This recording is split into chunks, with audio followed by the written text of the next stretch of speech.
Le patron. Première étape, la prise de mesure. Pour choisir son patron, il faut bien connaître ses mensurations. L'outil indispensable de toute couturière, le mètre ruban. Les 3 mesures à prendre sont le tour de poitrine, le tour de taille et le tour de hanche. Quand vous prenez vos mesures, veillez à ce que le ruban soit bien parallèle au sol. Mesurez toujours la partie la plus forte pour le tour de hanche et le tour de poitrine et la partie la plus mince pour le tour de taille. Pour reporter votre patron, 2 méthodes sont possibles. La première nécessite l'utilisation du papier de soie. L'intérêt du papier de soie est de pouvoir reproduire votre patron sans abîmer le support original. Vous pourrez ainsi le réutiliser plusieurs fois.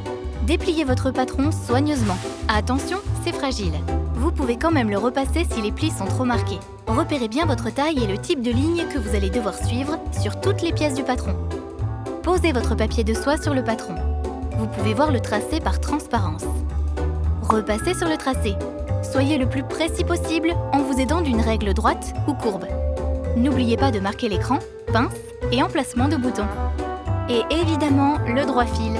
N'oubliez pas de nommer vos pièces. Un patron, c'est un peu comme un puzzle en 3D. Il vaut mieux numéroter et identifier les pièces. Avant de couper votre patron, vérifiez que les valeurs de couture sont comprises dans les mesures. Si ce n'est pas le cas, ajoutez vos valeurs de couture. Puis découpez. Pour la deuxième méthode, on utilise du papier carbone, aussi appelé tapis de craie. Pour utiliser le tapis de craie, on commence d'abord par le tissu.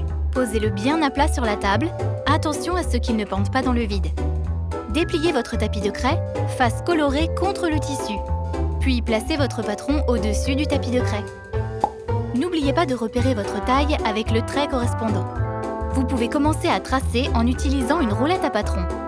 Pour être plus précis, vous pouvez utiliser une règle courbe ou droite. La craie a été reportée sur le tissu. Vous pouvez repasser sur le tracé avec une craie tailleur. N'oubliez pas de rajouter une valeur de couture si elle n'était pas comprise sur le patron d'origine. Abonnez-vous à notre chaîne YouTube.